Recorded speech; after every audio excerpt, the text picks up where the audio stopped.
न कार्तिक समो मासो न क्रतेन समं युगम न वेद सदृशम शास्त्रम न तीर्थम गंगा समम। जिस प्रकार से तीर्थों में गंगा सबसे श्रेष्ठ है, वेदों में शास्त्रों में वेद सबसे श्रेष्ठ है, युगों में सतयुग सबसे श्रेष्ठ है, उसी प्रकार अगर मासों की बात की जाए तो कार्तिक मास सबसे श्रेष्ठ है। नमस्कार, आज की इस वीडियो में हम बात करेंगे कार्तिक मास की। कार्तिक मास किस प्रकार से कार्तिक स्नान किया जाए, किस समय नहाना सबसे श्रेष्ठ माना गया है, किस मुहूर्त में नहाना चाहिए, कब सूर्य देव को अर्घ्य देना चाहिए, तुलसी जी को जल कब देना चाहिए, सूर्य उदय से पहले क्या चीज़ कर सकते हैं, क्या नहीं करनी चाहिए, और साथ ही बताएंगे कि कार्तिक मास को स्नान के जो 7 नियम हैं जिनका पालन आपको करना चाहिए। अगर आप ये वीडियो पूरा देखते हैं तो इसमें सभी जानकारी आपको कार्तिक मास से संबंधित मिलेगी कि आप कार्तिक स्नान को किस प्रकार से पूरे 1 महीने तक संपूर्ण करें। मास के बारे में भगवान श्री हरि बताते हैं कि जो कार्तिक स्नान करता है उसको सीधा परम धाम की प्राप्ति होती है, उसके सभी पाप नष्ट हो जाते हैं, उसके सभी दुख दर्द दूर हो जाते हैं। इसीलिए आपको जीवन में एक बार कार्तिक स्नान अवश्य करना चाहिए। कार्तिक स्नान वैसे तो हमारे समाज में सिर्फ महिलाओं के लिए ही कहा जा रहा है, लेकिन वेदों के अनुसार कार्तिक स्नान महिलाओं के साथ साथ पुरुष या फिर सभी घर वाले भी कर सकते हैं। बात आती है कि कार्तिक स्नान कब किया जाए। देखिए, कार्तिक स्नान करने का सबसे उत्तम समय है ब्रह्म मुहूर्त। ब्रह्म मुहूर्त में आप उठें और कार्तिक स्नान करें। ब्रह्म मुहूर्त का समय क्या होता है? ब्रह्म मुहूर्त का समय होता है सुबह 4 बजे से 5 बजे का समय। प्रतिदिन सुबह 4 से 5 का जो समय है वो ब्रह्म मुहूर्त का समय है। उस समय में आप उठिए और स्नान कीजिए, वो श्रेष्ठ समय है और उस समय सबसे अधिक फल आपको प्राप्त हो। 4 से 5 के बीच में भी 4 से 4:30 का जो समय है वो सर्वश्रेष्ठ है। इस समय हमारे 33 कोटि जो देवी देवता हैं वो हमारे अंदर वास करते हैं, वो जागृत अवस्था में होते हैं और उनकी शक्तियाँ, उनका वाइब्रेशन हमें प्राप्त हो रहा होता है। इसीलिए अगर आप इस समय के दौरान पूजा पाठ करते हैं तो वह पूजा हमारे सीधे प्रभु तक पहुंचती है और हमारी आराधना सफल होती है। कार्तिक में कुछ लोग व्रत करते हैं, एक समय खाना खाने का नियम रखते हैं। कुछ लोग पंच भीखु व्रत अर्थात भीष्म पंचक जो लास्ट में होते हैं उनके व्रत रखते हैं, जो बहुत महत्वपूर्ण है। ऐसा माना जाता है कि अगर आप कार्तिक स्नान नहीं भी कर पाते हैं और आखिरी के 5 दिनों का पालन करते हैं तो उससे भी आपको पूरे कार्तिक नहाने जितना फल प्राप्त होता है। अब बात करते हैं कि कार्तिक का जो पहला दिन हो उस दिन किस प्रकार से कार्तिक स्नान आरंभ करें। सबसे पहले ब्रह्म मुहूर्त में सुबह उठ जाएं। सुबह ब्रह्म मुहूर्त में उठने के बाद अपने दैनिक कार्यों से निवृत्त होने के बाद स्नान के बाद स्वच्छ वस्त्र धारण करें और अपने मंदिर की साफ़ सफाई करें। पुराने पत्र पुष्प जो आपने चढ़ा रखे हैं उनको साफ़ करें। उसके बाद भगवान को सबसे पहले गंगा जल युक्त जल से स्नान कराएं। भगवान को स्नान कराने का सबसे सरल तरीका, सबसे सरल विधि ये है कि एक पुष्प लीजिए, उसको पानी के लोटे में डुबोइए और उससे भगवान को छींटे दीजिए। अगर पुष्प नहीं है, आम के पत्ते से कर सकते हैं, अन्यथा आप अपनी 2 उंगलियों से भगवान को छींटे दे सकते हैं, क्योंकि सांकेतिक स्नान ही भगवान को कराया जाता है। आप भगवान की तस्वीरों पर जल नहीं डाल सकते या प्रतिमाओं को भी प्रतिदिन नहीं नहला सकते।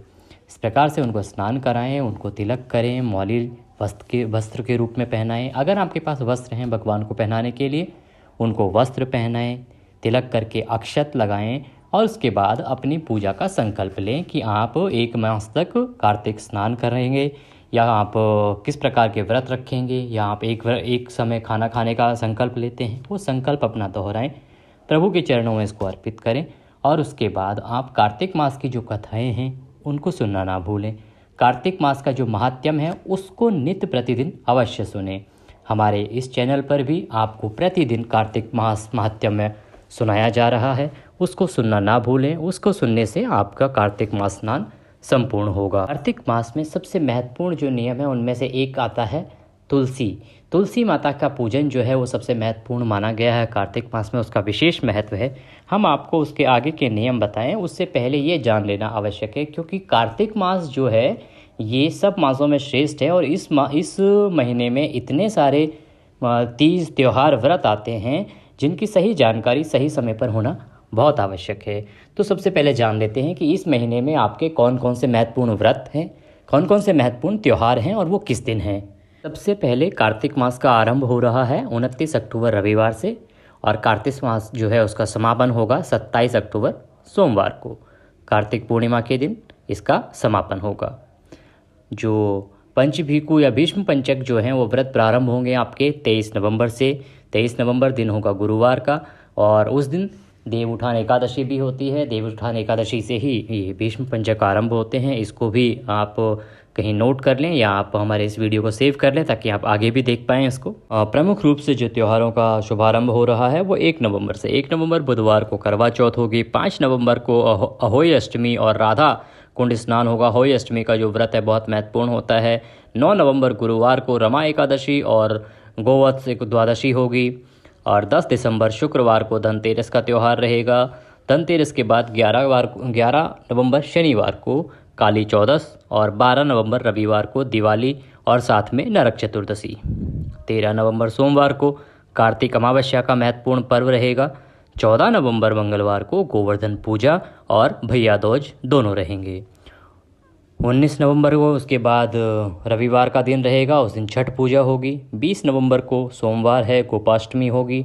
21 नवंबर मंगलवार को अक्षय नवमी होगी। 20 नवंबर दिन होगा गुरुवार का, बहुत ही महत्वपूर्ण दिन होगा। इस दिन जो है देव उठान एकादशी है, अर्थात इस दिन हमारे देव जो हैं 4 महीने के सोए थे, 4 महीने के लिए वो उठ जाएंगे और इसके बाद जो भी शुभ मांगलिक कार्य अभी तक बंद थे, प्रतिबंधित थे, वो सब खुल जाएंगे और उसके बाद आपके सभी मांगलिक कार्य जो हैं वो होने आरंभ हो जाएंगे।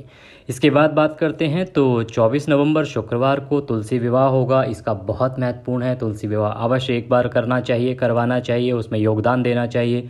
25 नवंबर दिन शनिवार का वैकुंठ चतुर्दशी। 26 नवंबर को रविवार को देव दिवाली मनाई जाएगी। 27 नवंबर को कार्तिक पूर्णिमा और कार्तिक मास का समापन होगा। कार्तिक मास में दान पुण्य का बड़ा महत्व है, दान अवश्य करना चाहिए। किस प्रकार के दान आपको कार्तिक मास में करने चाहिए, ये सभी जानकारी भी हम आपको आगे इस वीडियो में दे रहे हैं। आगे बढ़ने से पहले मैं आपसे प्रार्थना करता हूँ कि चैनल को अगर अभी तक सब्सक्राइब नहीं किया है तो उसको सब्सक्राइब कर लें। साथ ही इस वीडियो को सुन रहे हैं, देख रहे हैं तो उसको लाइक और कमेंट करना ना भूलें, क्योंकि इस पर आप जो कमेंट करेंगे वो एक प्रकार से एक ब्राह्मण को दी हुई दक्षिणा के रूप में होती है। जिस प्रकार से आप किसी ब्राह्मण से कुछ पूछते हैं या कथा श्रवण करते हैं तो उन्हें दक्षिणा प्रदान की जाती है, उसी प्रकार आप यहाँ पर कमेंट बॉक्स में जय श्री हरि, ओम नमः शिवाय, श्री विष्णवे नमः लिखकर अपना दक्षिणा प्रदान करें और भगवान का नाम भी आपकी ज़ुबान पर इस बहाने आएगा। आगे बढ़ते हैं और आरंभ करते हैं कि जो इसके कार्तिक स्नान के नियम हैं वो क्या हैं। कार्तिक स्नान के 7 नियम हैं। इन 7 नियमों में से अगर आप चाहें तो सातों के सातों का पालन कर सकते हैं, या आप किसी एक नियम को चुन लें और उस नियम का पूरे महीने आपको पालन करना होगा। ऐसा नहीं है कि आप आज इस नियम का ले रहे हैं, कल दूसरा नियम कर रहे हैं, आप उसको बीच में छोड़ नहीं सकते। एक स्नान के साथ ही उस नियम की बाध्यता आरंभ हो जाती है। और इसमें सबसे जो महत्वपूर्ण जानकारी हम आपको बता रहे थे, स्नान आपका ब्रह्म मुहूर्त में होगा। आप तुलसी जी को जल भी उस पूजा के बाद ही देंगे ब्रह्म मुहूर्त में उठ के। और सूर्य को जल को लोगों में बहुत बार भ्रम रहा है कि सुबह सुबह तो सूर्य उदय नहीं हुआ है, या लोगों को लगता है कि उनके वहाँ से सूर्य दिख नहीं रहा है, तो किस प्रकार से जल दिया जाए। सूर्य देव को आप जल ब्रह्म मुहूर्त में दे सकते हैं, तब का जल भी श्रेष्ठ माना गया है, उत्तम माना गया है। अन्यथा आप उनको उदय के साथ ही, जैसे ही सूर्यदेव उदित हो रहे हैं, उदय का जो समय है वो भी आपको हमारे चैनल पे बता दिया जाएगा, बता दिया जाता है वीडियोस में। आप उसके माध्यम से उदय समय अपना पता करें और उस उदय के साथ ही भगवान सूर्य को अर्घ्य दें, जल दें। ये सबसे श्रेष्ठ समय माना गया है। 7 नियमों में सबसे महत्वपूर्ण नियम कि आपको ब्रह्म मुहूर्त में स्नान करना चाहिए। स्नान के लिए ठंडे पानी का इस्तेमाल, जो सादा पानी जैसा भी आता है उसमें आपको स्नान करना चाहिए। हो सके तो पवित्र नदियों में स्नान करना चाहिए। आज के समय में क्योंकि ये संभव नहीं है, हर किसी के लिए हर जगह नदियाँ उपलब्ध नहीं हैं, पवित्र नदियाँ उपलब्ध नहीं हैं, इसीलिए आप घर पे स्नान कर सकते हैं, लेकिन उसको ठंडे पानी से स्नान करना है। अगर किसी को किसी प्रकार की शारीरिक परेशानी है, किसी प्रकार से कुछ अस्वस्थता है, तो आप उसको गुनगुना कर सकते हैं और गुनगुने पानी से भी स्नान कर सकते हैं। ऐसा ना करें कि आप ठंडे पानी की वजह से अपनी सेहत को ख़राब कर लें। कम समय रहेगा 4 से 4:30 बजे स्नान का। उसके बाद जो एक सबसे महत्वपूर्ण नियम आता है वो है तुलसी पूजन। कार्तिक मास में तुलसी माता की पूजा का बहुत अधिक महत्व है। श्री हरि विष्णु स्वयं इस महत्व का वर्णन करते हैं। कार्तिक मास में हमें तुलसी माता की पूजा अवश्य करनी चाहिए। सुबह उठ के स्नान करने के बाद, अपने पूजा कथा श्रवण के बाद तुलसी जी को जल देना चाहिए, दीपदान करना चाहिए। तीसरा नियम जो महत्वपूर्ण नियम है वो है दीपदान का। उनके नियम से अभिप्राय है कि आपको किसी एक जगह पर दीपक जलाने का नियम बनाना है, सुबह शाम दोनों वक्त या एक वक्त। वो स्थान कोई भी हो सकता है, लेकिन आपको उस स्थान पर प्रतिदिन 30 दिन तक, जब तक कार्तिक मास रहेगा, आपको दिया जलाना है। इस नियम को खंडित नहीं होने देना है। अगर कोई माता बहन पीरियड्स की वजह से नहीं कर पाती हैं तो उस समय के दौरान वो अपने किसी पारिवारिक जन को बोल सकती हैं जो कि उस दिए को जला दें या उस आपके जो पूजा पाठ है उसको कर लें। और सबसे महत्वपूर्ण नियम जो है वो है दान करने का नियम। देखिए, आपको दान अवश्य करना चाहिए। कार्तिक मास में दान का बहुत अधिक महत्व है। आप दान के लिए तुलसी जी का पौधा दान कर सकते हैं, आंवले का पौधा दान कर सकते हैं। अगर आप इसके अलावा देखें तो आप गर्म कपड़ों का दान दे सकते हैं, जूते चप्पल का दान दे सकते हैं। आप किसी ज़रूरतमंद व्यक्ति को कंबल का दान दे सकते हैं। आप किसी योग्य ब्राह्मण को दें या किसी ज़रूरतमंद गरीब को दें, दोनों ही बराबर हैं। आप किसी अगर पूर्ण नियम ज़मीन पर सोने का होता है। जब तक कार्तिक मास चलेगा आपको ज़मीन पर सोना है। आपका जो रेगुलर का जो बिस्तर है जिस पे आप सोते हैं वह उस बिस्तर का त्याग करना है और आप ज़मीन पर सोएंगे और जो बिस्तर उस पर बिछाएंगे वो स्वच्छ साफ सुथरा होना चाहिए। छठा नियम है ब्रह्मचर्य का पालन। जितने दिन तक कार्तिक मास का स्नान चलेगा उतने दिन तक आपको ब्रह्मचर्य का पालन करना होगा। ब्रह्मचर्य के पालन के साथ साथ खान पान का भी आपको ध्यान रखना होगा।